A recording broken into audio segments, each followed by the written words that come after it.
कहानी की शुरुआत एक विशाल पैसेंजर शिप से होती है जो बीच समुद्र में अपने सफर पर था। डेक के किनारे एलिस नाम की एक छोटी बच्ची उदास खड़ी थी। तभी उसके पिता जॉन वहां आता है और उसे खुश करने के लिए एक वॉकी टॉकी गिफ्ट करते हैं। इस छोटे से सरप्राइज को देखकर एलिस के चेहरे पर थोड़ी सी मुस्कान आ जाती है। अभी सब कुछ सामान्य ही चल रहा था कि तभी जहाज पर मौजूद लोगों का ध्यान समुद्र के पानी की ओर जाता है। वहाँ मछलियों का एक बहुत बड़ा झुंड बेहद तेजी से जहाज के पास से भाग रहा था। मछलियों की यह घबराहट इशारा कर रही थी कि पानी की गहराई में कोई बहुत बड़ा क्रीचर है जिससे जान बचाकर ये भाग रही है। अचानक जहाज के सिस्टम पर रेड अलर्ट बजने लगता है। कैप्टन को समझ आ जाता है कि कोई चीज बहुत तेज रफ्तार से उनकी तरफ बढ़ रही है। इससे पहले कि कोई कुछ समझ पाता या संभल पाता, वह विशाल समुद्री राक्षस सीधे जहाज से टकरा जाता है। टक्कर इतनी जोरदार थी कि पूरा जहाज एक तरफ बुरी तरह झुक जाता है। चीख पुकार मच जाती है और लोग अपनी जान बचाने के लिए इधर उधर भागने लगते हैं। लेकिन जहाज के पलटने की वजह से ज्यादातर लोग गहरे पानी में समाने लगते हैं। अगले सीन में हम देखते हैं कि समुद्र का किनारा है और जॉन वहाँ बेहोशी की हालत में पड़ा है। लहरें उसे किनारे तक ले आई थीं। तभी एक अजनबी आदमी वहाँ आता है और जॉन को होश में लाने की कोशिश करता है। जैसे ही जॉन की आंखें खुलती हैं, वह बदहवास होकर अपने आसपास देखता है। वहाँ कई और लोग भी किनारे पर पड़े थे जो धीरे धीरे होश में आ रहे थे। लेकिन जॉन की नजरें सिर्फ अपनी बेटी एलिस को ढूंढ रही थीं, जो वहाँ कहीं नजर नहीं आ रही थी। वह पागलों की तरह एलिस का नाम चिल्ला रहा था। तभी उसके पास मौजूद उस रेडियो से कुछ टूटी फूटी आवाजें आती हैं जो शायद एलिस की ही थीं। इसी बीच उसे एहसास होता है कि समुद्र के दूसरे छोर पर भी कुछ लोग मौजूद हैं जो मदद के लिए पुकार रहे थे। जॉन फौरन उस तरफ दौड़ता है और वहाँ उसे अपनी बेटी एलिस खड़ी दिखाई देती है। उसे सही सलामत देखकर जॉन की जान में जान आती है और वह उसे लेने के लिए आगे बढ़ता है। लेकिन तभी उसका एक दोस्त उसे रोक देता है। सबकी नजरें उस तरफ जम जाती हैं और अगले ही पल वहाँ एक विशालकाय मॉन्स्टर सांप निकल आता है। वह सांप इतना बड़ा था कि उसने एक ही झटके से लोगों को हवा में उछाल दिया और कुछ ही सेकंड में कई लोगों को जिंदा निगल लिया। जॉन अपनी बेटी को बचाने के लिए उसकी तरफ भागता है, लेकिन उसका साथी उसे मजबूती से पकड़ लेता है क्योंकि उस वक्त आगे जाना मौत को बुलावा देना था। जॉन की आंखों के सामने वह विशाल सांप एलिस को अपने मुंह में दबा लेता है और तेजी से घने जंगल की ओर ओझल हो जाता है। जॉन बेबस होकर जमीन पर गिर पड़ता है और फूट फूट कर रोने लगता है। उसे लगा कि उसने अपनी बेटी को हमेशा के लिए खो दिया है। लेकिन तभी उस रेडियो से फिर से एलिस की हल्की सी आवाज सुनाई देती है। जॉन को अब पूरा यकीन हो जाता है कि एलिस अभी मरी नहीं है और वह सांप के पेट के अंदर या उसके घोंसले में कहीं जिंदा है। वह बिना वक्त गंवाए अकेले ही जंगल की ओर बढ़ने का फैसला करता है। उसे देख इर्देनी और 4-5 अन्य बहादुर साथी भी उसके साथ चलने को तैयार हो जाते हैं। दूसरी तरफ वह विशाल सांप जंगल के बीचों बीच अपने सुरक्षित घोंसले में पहुंचता है। वहां पहुंचकर वह अपने पेट से निकले हुए लोगों को बाहर उगल देता है। दरअसल यह सांप अपने शिकार को फौरन मारता नहीं था, बल्कि उन्हें अपने बच्चों के लिए जिंदा रखना चाहता था। लोगों को वहां फेंकने के बाद वह दोबारा नए शिकार की तलाश में निकल जाता है। थोड़ी देर बाद वहां गिरे हुए जहाज के कैप्टन को होश आता है। वह उठकर देखता है कि वे एक ऐसी जगह फंसे हैं जहां से निकलना लगभग नामुमकिन है। वह एक एक करके सबको होश में लाता है और तभी उसकी नजर एलिस पर पड़ती है। वह डरी हुई थी, लेकिन उसे कोई बड़ी चोट नहीं आई थी। इसी दौरान सबकी नजर वहां रखे बड़े बड़े सफेद पत्थरों जैसी चीजों पर पड़ती है। वे दरअसल उस मॉन्स्टर सांप के अंडे थे। कैप्टन उत्सुकता में एक अंडे को हाथ लगाने ही वाला होता है कि एलिस उसे चिल्लाकर रोक देती है। उसने जहाज पर एक पुरानी किताब में पढ़ा था कि ये अंडे बहुत संवेदनशील होते हैं और किसी भी वक्त फट सकते हैं। तभी वहाँ मौजूद एक बुजुर्ग आदमी पत्थर उठाकर एक अंडे को फोड़ देता है। उसका सोचना था कि अगर इन सांपों को पैदा होने से पहले ही मार दिया जाए तो खतरा कम हो जाएगा, लेकिन यह उसकी सबसे बड़ी गलती साबित होती है। जैसे ही अंडा टूटता है, उसमें से एक फुर्तीला सांप का बच्चा बाहर निकलता है। अपनी जान बचाने के लिए सभी लोग एक बड़े पत्थर के पीछे छिप जाते हैं। वह बच्चा सांप उनकी तरफ बढ़ ही रहा था कि उसकी नजर एक घायल महिला पर पड़ती है। वह उसे वहीं दबोच लेता है, जिससे बाकी लोगों को वहां से थोड़ा पीछे हटने का मौका मिल जाता है। इधर जंगल के बीचों बीच जॉन और इर्देनी का ग्रुप लापता साथियों को ढूंढ रहा था। वे चलते चलते काफी थक चुके थे, इसलिए थोड़ी देर आराम करने का फैसला करते हैं। इर्देनी पास ही के एक अजीब दिखने वाले पेड़ को काटने की कोशिश करता है, जिससे अचानक काले रंग का एक चिपचिपा लिक्विड बहने लगता है। तभी ग्रुप का एक आदमी वहाँ माचिस जलाता है और वह तीली उस काले लिक्विड पर गिर जाती है, जिससे वहाँ भयंकर आग लग जाती है। इर्देनी फौरन फायर एक्सटिंग्विशर से आग को बुझा तो देता है, लेकिन उस आग से निकलने वाला धुआं बेहद जहरीला था। धुएं के असर से जॉन को अजीब भ्रम होने लगता है। उसे लगता है कि उसके साथी उस पर हंस रहे हैं। तभी उसे अपने सामने वही विशाल सांप और रोती हुई एलिस दिखाई देती है। एलिस उससे पूछती है, पापा आपने मुझे क्यों नहीं बचाया? जैसे ही वह सांप एलिस को दोबारा निगलने वाला होता है, तभी इर्देनी जॉन के चेहरे पर पानी के छींटे मारता है और जॉन होश होश में आ जाता है। होश में आते ही उसे एहसास होता है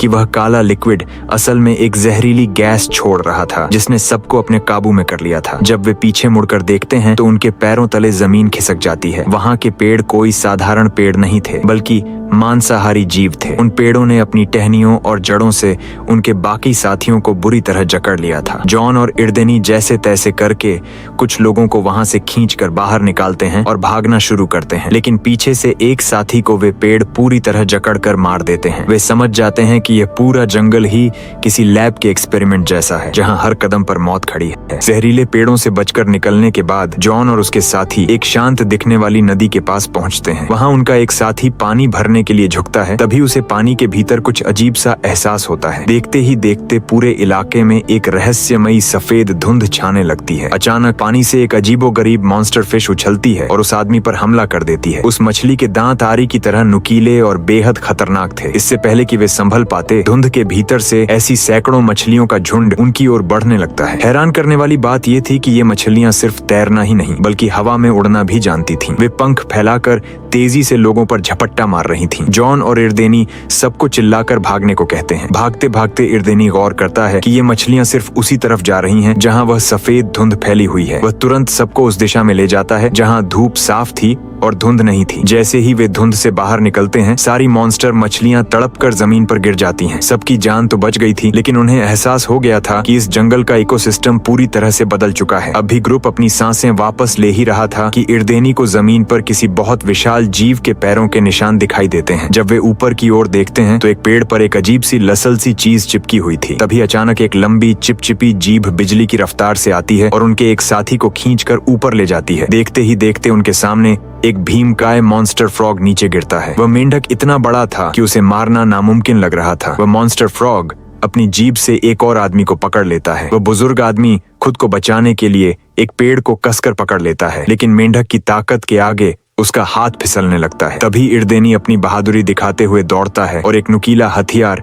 सीधे उस मेंढक की आंख में दे मारता है। दर्द से कराहते हुए वह मेंढक उस आदमी को छोड़ देता है। वे लोग वहां से भागने की कोशिश करते हैं, लेकिन वह मेंढक और भी ज्यादा गुस्से में उनके पीछे लग जाता है। तभी झाड़ियों को चीरता हुआ वही विशाल सांप अचानक वहां प्रकट होता है और एक ही झटके में उस मॉन्स्टर फ्रॉग को दबोचकर निगल जाता है। सांप अब मेंढक को खाने में व्यस्त था, जिससे जॉन और उसके साथियों को वहां से निकलने का थोड़ा वक्त मिल जाता है। सांप से बचकर भागते हुए जॉन और उसके साथी एक छोटी नदी में जाकर छिप जाते हैं। पानी में होने की वजह से सांप उनकी गंध नहीं पकड़ पाता और वहां से चला जाता है। दूसरी तरफ सांप की गुफा में फंसा वह बूढ़ा आदमी अकेले ही बाहर निकलने का रास्ता खोज लेता है, लेकिन वह इतना मतलबी था कि उसने बाकी साथियों को बचाने की कोशिश तक नहीं की और वहां से भाग निकला। इधर जंगल में भटकते हुए जॉन का ग्रुप एक पुरानी और जर्जर इमारत के पास पहुंचता है। अंदर जाने पर उन्हें पता चलता है कि यह सालों पहले एक सीक्रेट एक्सपेरिमेंट लैब हुआ करता था। वहाँ दीवारों पर अजीबोगरीब जानवरों के एक्सरे और केमिकल की बोतलें रखी थीं। यहीं उन्हें समझ आता है कि इस द्वीप के जानवर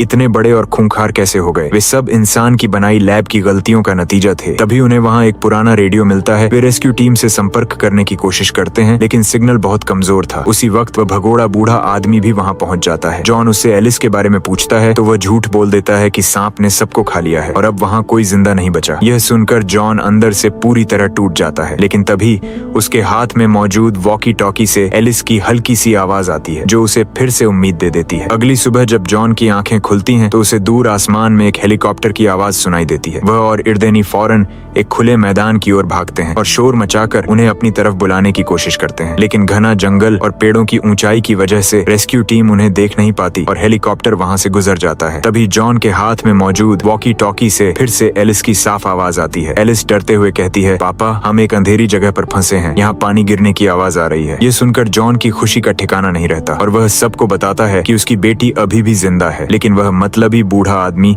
अपना झूठ छुपाने के लिए जॉन को पागल कहने लगता है। उसका दावा था कि उसने अपनी आंखों से सबको मरते देखा है। तभी रेडियो से दोबारा आवाज आती है और इस बार इर्देनी और बाकी साथियों को भी यकीन हो जाता है कि एलिस और बाकी लोग गुफा में सुरक्षित हैं। सच्चाई सामने आते ही वह बूढ़ा आदमी वहां से भागने की कोशिश करता है। अब जॉन के पास खोने के लिए वक्त नहीं था। वह सीधा उस आवाज का पीछा करते हुए गुफा की ओर निकल पड़ता है। गुफा के अंदर का नजारा बेहद डरावना था। वहाँ सैकड़ों छोटे छोटे जहरीले सांप रेंग रहे थे जो भूख से पागल होकर एलिस की तरफ बढ़ रहे थे। तभी एक अजीब सी चीज होती है। वही सांप का बच्चा अचानक एलिस के सामने खड़ा हो जाता है और बाकी सांपों से लड़ने लगता है। दरअसल राक्षस है। एलिस ने उस नन्हे सांप के सिर पर प्यार से हाथ रखा था, जिसकी वजह से वह अब उसकी रक्षा कर रहा था। जॉन और इर्देनी किसी तरह उस विशाल गुफा के मुहाने तक पहुंच जाते हैं जहां एलिस और बाकी लोग फंसे थे। इसी दौरान जॉन गुफा के ऊपर एक छेद से एलिस को देख लेता है। वह एक मजबूत पेड़ की जड़ नीचे फेंकता है और धीरे धीरे सबको ऊपर खींचने लगता है। तभी गुफा की जमीन कांपने लगती है और वही भीमकाय मॉन्स्टर सांप वहां वापस आ जाता है। वह अपने बच्चों को मरा हुआ और इंसानों को भागते देख गुस्से से पागल हो चुका था। विशाल सांप जॉन और एलिस की तरफ झपट्टा मारता है। तभी इर्देनी अपनी कुल्हाड़ी से सीधे सांप की एक आंख पर वार करता है। सांप दर्द से तड़पने लगता है और इर्देनी के पीछे पड़ जाता है। तभी ग्रुप का एक और साथी दूसरी तरफ से आकर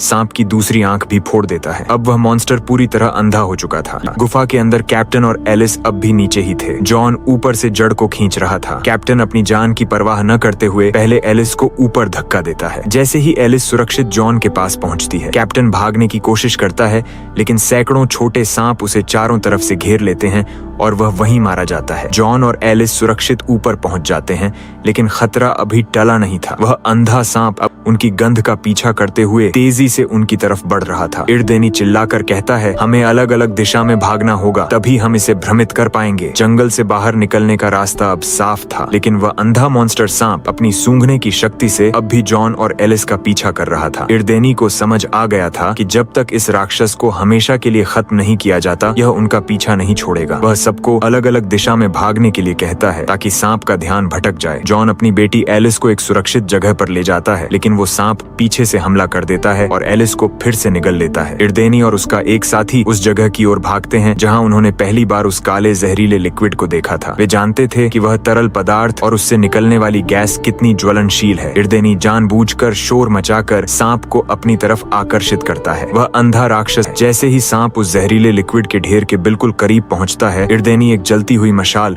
उसकी ओर फेंकता है। जैसे ही मशाल उस काले लिक्विड पर गिरती है, पूरा इलाका एक भयंकर विस्फोट के साथ दहल उठता है। आग की लपटें आसमान छूने लगती हैं और वह विशालकाय सांप उस आग के घेरे में बुरी तरह फंस जाता है। वह तड़पते हुए अपनी जान बचाने के लिए इधर उधर भागता है, लेकिन आग इतनी भीषण थी कि देखते ही देखते वह विशाल राक्षस वहीं जलकर राख हो जाता है। सांप के मरने के बाद सभी लोग मिलकर उसके मुंह से एलिस को निकालते हैं। एलिस वहां बेहोश पड़ी थी। जॉन घबराकर उसे अपनी बाहों में उठा लेता है और उसे होश में लाने की कोशिश करता है। कुछ पलों की खामोशी के बाद एलिस का हाथ हिलता हुआ दिखता है और फिल्म खत्म हो जाती है। यहाँ तक आ ही गए हो तो वीडियो को लाइक कर दो और ऐसे ही और भी वीडियोस के लिए चैनल को सब्सक्राइब कर दो।